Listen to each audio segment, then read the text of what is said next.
వంట రాని వాళ్ళు కూడా ఈజీగా చేసుకునే చికెన్ రెసిపీని ఇప్పుడు మీకైతే చూపిస్తున్నానండి. ఆంధ్ర స్టైల్ కరివేపాకు చికెన్ వేపుడు. ముందైతే చికెన్ని మంచిగా క్లీన్ చేసేసుకున్నాను. అందులో ఇప్పుడైతే కొద్దిగా పసుపు, అలాగే కారం, అలాగే కొద్దిగా ఉప్పు, ధనియాల పొడి, అల్లం వెల్లుల్లి పేస్ట్, అలాగే కొద్దిగా చికెన్ మసాలా అయితే వేసుకొని మంచిగా కలిపేసుకుందాం. దీన్ని బాగా మిక్స్ చేసేసుకొని ఒక 1 అవర్ పాటు ఫ్రిడ్జ్లో పెట్టుకుంటే ఆ మసాలా అంతా కూడా చికెన్కి బాగా పట్టి మంచిగా ఉంటుందండి. చికెన్ పీస్ అన్నది మనకి టేస్టీగా వస్తుందన్నమాట.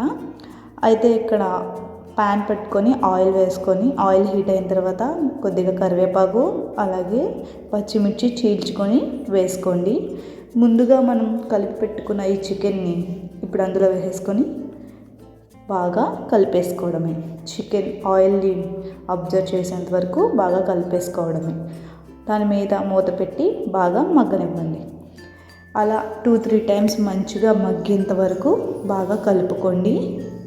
కిందన అడుగంటుతుంది. అడుగంటితే దాన్ని అడుగంటకుండా బాగా కలపండి. మంచిగా కలిపి అది బాగా ఎర్రగా అయ్యేంత వరకు మంచిగా ఫ్రై చేసుకోండి.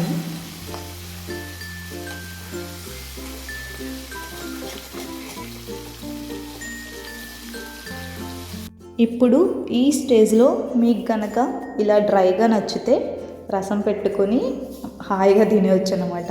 కొద్దిగా గ్రేవీ కావాలనుకుంటే ఈ టైంలో మనం కొద్దిగా పెరుగు అయితే వేసుకొని మంచిగా కలుపుకొని ఒక 5 మినిట్స్ పాటు మూత పెట్టుకొని మగ్గనిస్తే మనకి గ్రేవీ అన్నది వస్తుందన్నమాట. ఆ గ్రేవీ పీస్కి పట్టి డ్రైగా కాకుండా కొంచెం వెట్గా ఉంటుంది. ఇలా నచ్చిన వాళ్ళు ఇలా చేసుకోండి. డ్రైగా కావాలనుకుంటే అలా వదిలేయండి.